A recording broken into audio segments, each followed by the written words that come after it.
Alright, what's up guys? Fixing to do the first oil change on my Hustler Raptor SD, and I watched a video. I can't remember the name of the guy's channel. I'll put a link to it in the description. But there was a couple things in it that I wasn't crazy about. Number one was he was saying to use Kawasaki 10W40 instead of Kohler 10W30. I'm not like a small engine guy, but I feel like if 10W40 was going to be a better oil for this engine, Kohler would have made that their spec. So I went ahead and just bought Kohler 10W30. Another thing was he was talking about how difficult it was to get to this little outlet right here, and it is difficult to point it out, but that's because I'm coming from this angle. But it's actually not that difficult to get to. So what you've got to do is put a 1/2 inch ID hose onto that, and then you have your oil pan down here, and your hose drains the oil down to the pan. So what I've done already is I went ahead and let the engine idle for about 5 minutes just to get the oil thinned out a little bit so it would drain a little faster. And if you'll lift the seat up, what you can do is actually come in from a different angle. I'm going to show you how to do that. Alright, so I'm going to show you how to get to it now. You are going to want the seat flipped up so that you can get at this from both directions. But what you're going to do is you're going to have to unhook this just so you can get your filter wrench around your filter. But to actually get to this, instead of trying to come down through here, it's a little easier to come from the back. So feed this through, and then work from behind the engine.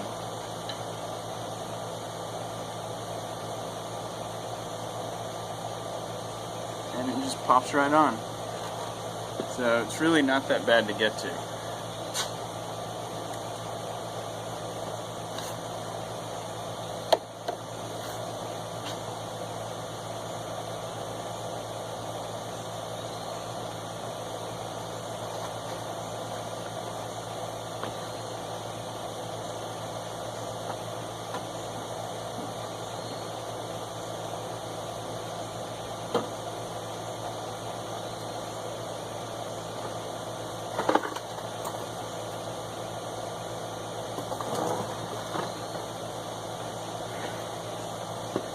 Alright, so once you've got that on, you got it, you know it's going in your oil pan.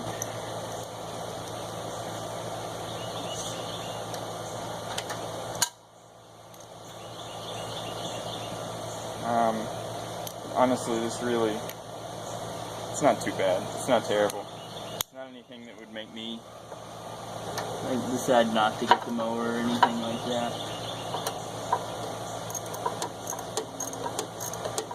There we go. So, at this point I've probably gone maybe like a couple turns out. So,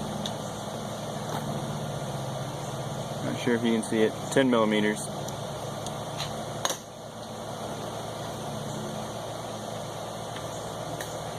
I'll show you how fast or slow, however you want to look at it, it's draining oil. But it is not a particularly quick process.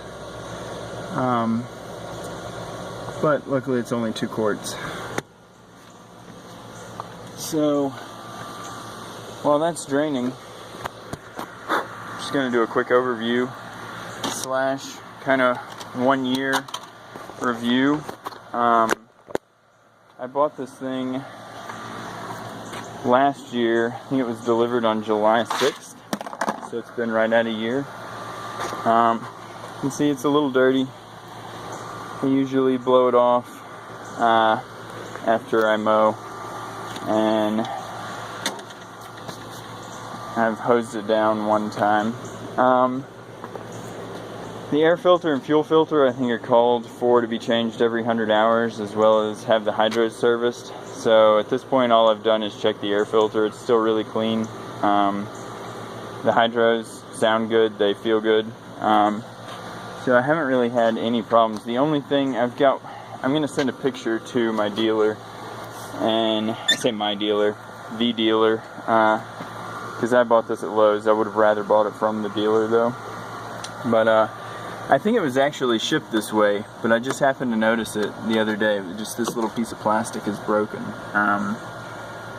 And nothing really comes in contact with it, so I think it must have arrived like that, and it just took me a year to notice it.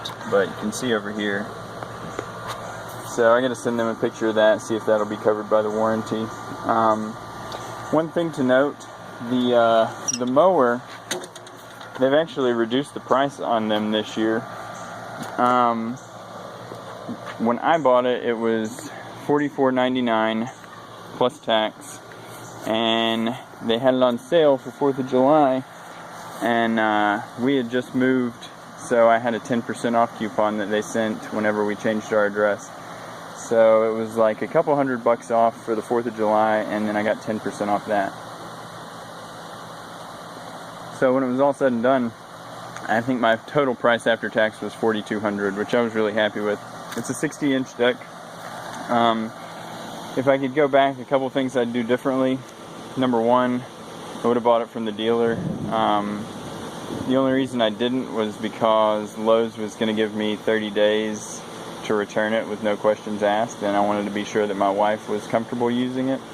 And the dealer basically said, you know, she can come drive it around in our parking lot, but outside of that, once you take it home, it's yours. And as you can see, you know, we've got some decent slopes, and I was not willing to risk her getting out here and getting scared and not being able to take back a $4,000 mower.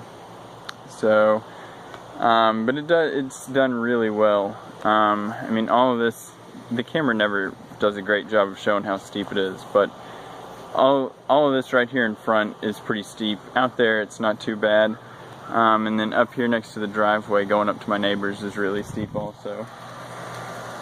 The back, not bad. It's done well on slopes. It cuts really well. I actually haven't even sharpened the blades. I keep it set high enough because we've got so many hills that I think it's on 3.5 inches, maybe 4 inches, just so that I don't have to worry about scalping. And there's still a couple spots where it gets fairly close, but it's done really well. It is surprising. I won't say surprisingly tough, but I've been pleased with how tough it is. It's got a little scuff there, and that is from the first time I took it out.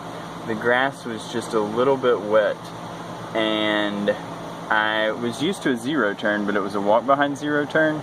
So I started down this way and got a little too close to that poplar, tried to adjust and bumped into it, and all it didn't even mess up the paint. It just put a couple little scuffs in it. So I know a lot of people, there's a couple things that I'd like to do, and a lot of people have legitimate complaints about this.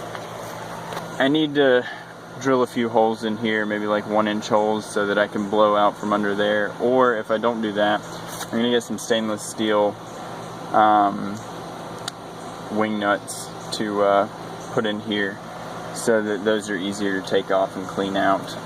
But either way, they need to be stainless steel, because those are going to end up rusting, because it's just threaded. They threaded the deck, and so those bolts stick through probably 1/4 inch on the underside of the deck, and over time that's just going to be a problem. But that's been really the only thing that I've seen that is just not like smart thinking. Everything else is good. One thing that is a bummer, and a really big issue, and a reason that I wish I had bought this from a dealer, is apparently Lowe's was not selling a lot of these, at least the Lowe's where I live. And so I bought this mower in July of 2017, but it actually left the factory floor in April of 2016. So it sat in Lowe's for 15 months before it was purchased. Now the upside is that Hustler and Kohler, both of them, their warranty does not start until the delivery date, and it's not the delivery to the retailer or the dealer, it's the delivery to the end user. So it doesn't affect the warranty, but you know, I mean, I was buying this in 2017. I assumed it was a 2017 model, and I was actually paying for I paid for a 2017 model but got a 2016 model, and that pissed me off. You can see, I don't know if you can see under the deck or not, but I've cleaned it out a couple times, but it's done pretty well. It stays pretty clean. One thing that I'm not a huge fan of is this right here. I wish they had just, this right here. I wish they had just had like a nice weld right there and cut that out. And that's another thing that they changed for the 2017s. They made this chute hole larger. Because really the only time I get issues with clogging is whenever stuff starts catching right here, because it's just a flat edge back there, and if your grass is wet and heavy, it kind of starts to catch. And if this were over all the way and just reinforced back here somehow, which I think is what they did on the 2017s, it would really make a big difference in how well it would shoot the grass out and not clog when it was wet. The front spindles are not greasable. I wish they were. I've read that they're supposed to be rated for like 1,500 hours. So, I mean, I'm at like 52 hours after a year of use. So it's going to take me a long time to get there, but it would still be really nice if the spindles were greasable. The hydros are serviceable though, so that's a plus. But overall, I'm pretty happy with it. If I could go back and do anything differently, I think it would just be that I would have bought it from the dealer. And if you noticed on that hose, it's just like a reinforced vinyl hose. So if you buy it from a dealer, they actually include the 1/2-inch ID hose, or they should, for the oil change. But Lowe's, being Lowe's, did not include that, and they actually didn't even bring me the key. They delivered it on July 6th and forgot to bring the key, so it was just sitting in my driveway. And they told me it was going to be a day or two before they could bring me the key, unless I could just come to the store and get it, which is another thing that really made me mad. And I ended up speaking with their manager, and he brought the key out later that afternoon, which was good. But the one thing I've kind of taken away from buying this from Lowe's was that I should have bought it from a dealer. And so in the future, that'll be what I do. But overall, it's a good mower. I've been really happy with it. The power's good. I really like that the park brake sets whenever you set the throttles out. So just in general, I'm happy with it. I don't think you can go wrong with it. My neighbor across the street actually has a John Deere, and I had it down between this and a John Deere that is bigger than the one that he has, but I was kind of surprised because he usually buys pretty nice stuff, and I guess that's why he bought a John Deere, but he's had nothing but trouble out of his John Deere, and they've actually been borrowing this Hustler. So Anyway, hope this helps if you're thinking about getting one. I really like them. One other thing, something that I didn't realize when I bought it. They've got this little hitch plate here, and I thought about welding another piece of metal on there just to reinforce that, get a little lawn trailer type deal. But these hydros are only rated for a 300-pound payload, and that is including the weight of the rider and what you're pulling. So I'm 165 pounds. The trailer I was going to put on it was like 80 pounds. So that left me with, you know, roughly 50 pounds that I could haul in it, which at that point, you know, I might as well use a wheelbarrow or just carry it depending on what I'm doing. I mean, it really just, these are not lawn tractors. And so, you know, you can't treat them as such because it will burn up the hydros. So just keep that in mind whenever you buy this. It's got that thing on it, but honestly, I wouldn't use it. I wouldn't even consider using it. Just pretend like it's not there, because it's not going to do anything but just decrease the life of your hydros to try to pull stuff with this thing, unless you're like a jockey and, you know, then you've got a couple 100 pounds to work with on what you can pull. But anyway, hope that helps, and if you like it, give it a thumbs up. If you want to see more of my videos, subscribe, and I'll talk to you later.